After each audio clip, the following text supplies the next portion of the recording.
నమ్ముకుంటున్నారు, విశ్వసిస్తున్నారు. చిన్న చిన్న పొరపాట్ల వల్ల మనము అధికారాన్ని కోల్పోయాం.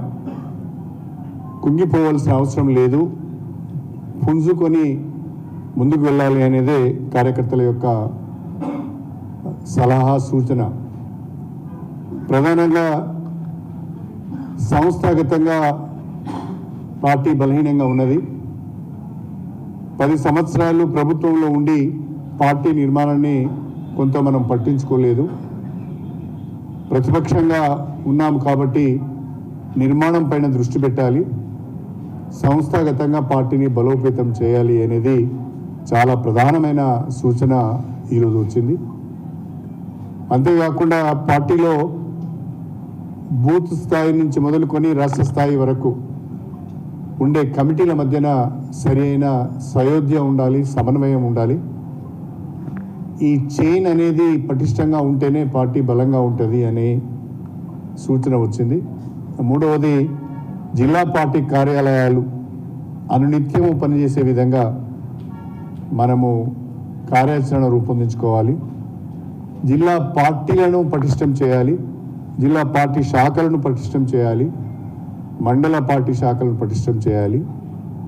విశ్వవిద్యాలయాల వారీగా విద్యార్థులతోని సమావేశాలు నిర్వహించాలి. ఎక్కడైతే పొరపాటు జరిగిందో ఆ పొరపాటు సరిదిద్దుకునే విధంగా ముందుకు వెళ్ళాలి అని కార్యకర్తలు సలహాలు ఇవ్వడం జరిగింది. దానిపైన మా పార్టీ వర్కింగ్ ప్రెసిడెంట్ గారు కూడా చాలా సానుకూలంగా స్పందించారు. ఇక నుంచి పార్టీ నిర్మాణం పైన దృష్టి పెడతాం.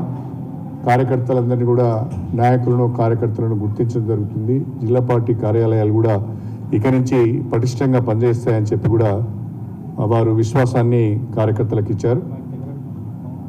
అదేవిధంగా రేపు జరగబోయే లోక్సభ ఎన్నికలలో వరంగల్ పార్లమెంటు నియోజకవర్గం పైన కేసీఆర్ నాయకత్వంలో గులాబీ జెండాను ఎగరవేస్తామనే ఒక నమ్మకాన్ని కూడా కార్యకర్తలు పార్టీకి ఇవ్వడం జరిగింది.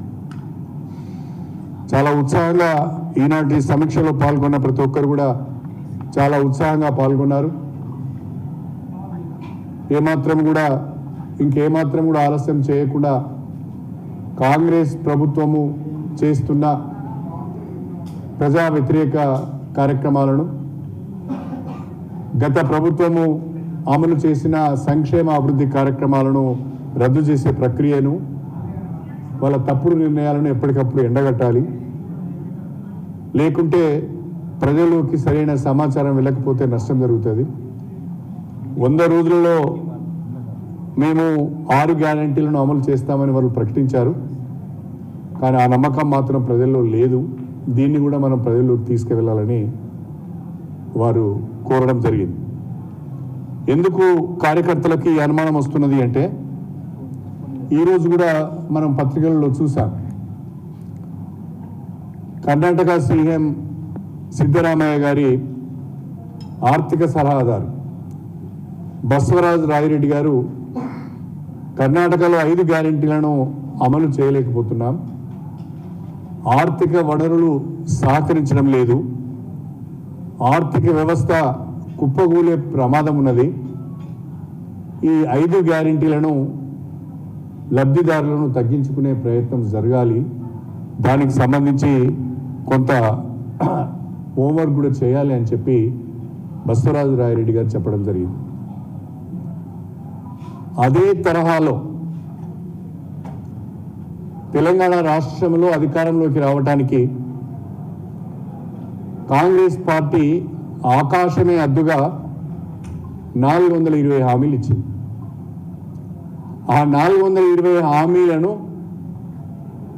6 గ్యారెంటీలను కలుపుకొని 420 హామీలను 100 రోజులలో అమలు చేయాలని మాత్రమే భారత రాష్ట్ర సమితి డిమాండ్ చేస్తున్నది.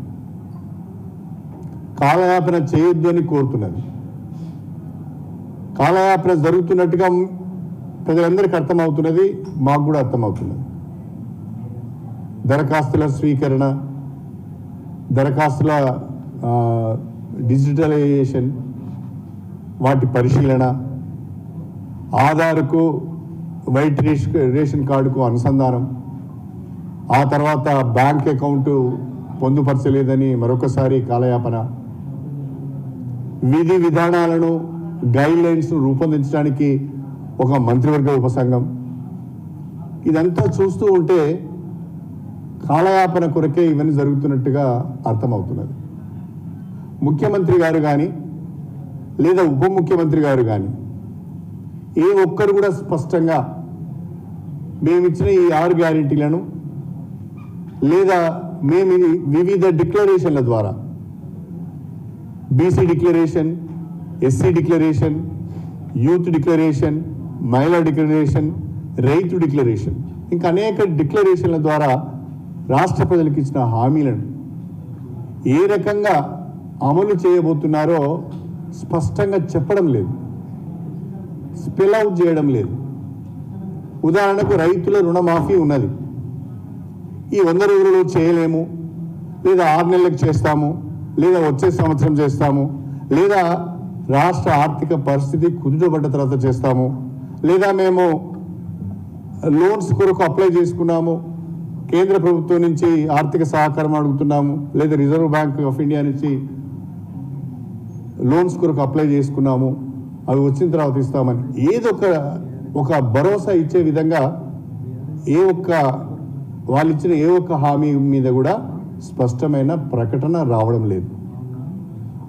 అది రైతుల రుణమాఫీ కావచ్చు, లేదా రైతు బంధు కావచ్చు, లేదా వరి ధాన్యానికి ప్రతి క్వింటల్కు 500 రూపాయల బోనస్ కావచ్చు, మహాలక్ష్మి పథకంలో చెప్పిన విధంగా ప్రతి మహిళకు 2500 రూపాయలు నెలకు ఇవ్వడం కావచ్చు, గ్యాస్ సిలిండరు 500కి ఇవ్వడం కావచ్చు, పెన్షన్లు 4000కు పెంచి ఇవ్వడం కావచ్చు, 200 యూనిట్ల వరకు ఉచిత విద్యుత్ విషయంలో కానీ ఏ ఒక్క విషయంలో ఏ ఒక్క హామీ విషయంలో కూడా స్పష్టత ఇవ్వలేకపోతున్నారు. నేను రాష్ట్ర ప్రభుత్వాన్ని అడిగేది ఏంటంటే, మీరు 100 రోజులలో చేస్తామని అంటున్నారు, సంతోషం, చేయండి. దాని కొరకు మీరు హోంవర్క్ చేయండి, ఎక్సర్సైజ్ చేయండి, రిసోర్సెస్ని మొబిలైజ్ చేసుకోండి, మేము వద్దనడం లేదు. కానీ రాష్ట్ర ప్రజలకు ఒక నమ్మకం కలిగే విధంగా, రైతాంగానికి ఒక భరోసా లభించే విధంగా ఎప్పుడు చేస్తారు, కనీసము ఆ షెడ్యూల్ అన్న మీరు ఇస్తే బాగుంటుంది అనేది నా ఉద్దేశం, మా పార్టీ ఉద్దేశం. అది కూడా మీరు చెప్పడం లేదు. అంటే ఇవన్నీ చూస్తూ ఉంటే మీరు మెల్లగా ఈ హామీలన్నీ నెరవేర్చలేని పరిస్థితులలో కాలయాపన చేయటానికే ఎక్కువ ప్రాధాన్యత ఇస్తున్నట్టుగా కనిపిస్తున్నది. మొన్న ఏబిఎన్ ఛానల్లో ముఖ్యమంత్రి రేవంత్ రెడ్డి గారి ఇంటర్వ్యూ కూడా నేను చూశాను. ఆయన ఏమంటాడు, మేము తొందరపడుతున్నామని, అప్పుడే అధికారాన్ని కోల్పోయామనే అక్కస్తో మాట్లాడుతున్నామనే మాట ముఖ్యమంత్రి గారు మాట్లాడి తప్పించుకునే ప్రయత్నం చేస్తున్నాడు. ముఖ్యమంత్రి గారు డేట్స్ మేము చెప్పలే, లేదా హామీలు మేము ఇవ్వలే. హామీలు మీరు ఇచ్చారు, రాష్ట్ర ప్రజలకు 420 హామీలు మీరు ఇచ్చారు. మీ హామీలను ప్రజలు నమ్మారు, నమ్మి మీకు ఓట్లేసి గెలిపించారు.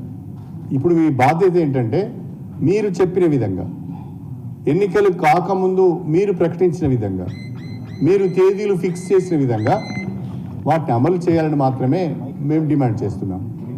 అది మా హక్కు సెట్ అవుతుంది.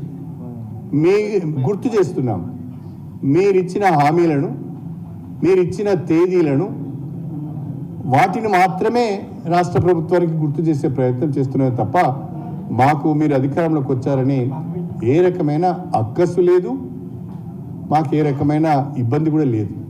ప్రజలు తీర్పు ఇచ్చారు, ఆ తీర్పును గౌరవిస్తున్నాం, ప్రతిపక్ష పాత్రను పోషిస్తున్నాం. ప్రతిపక్ష పాత్రను పోషించే క్రమంలో మీ యొక్క వైఫల్యాలను, మీరు ప్రజలకు ఇచ్చిన హామీలు, వాటి నుంచి తప్పించుకునే మీ ప్రయత్నము, కాలయాపన చేసే మీ ప్రయత్నాన్ని మాత్రమే మేము ప్రశ్నిస్తున్నాం తప్ప మరొకటి కాదు. ప్రజల పక్షాన ప్రశ్నిస్తున్నాం.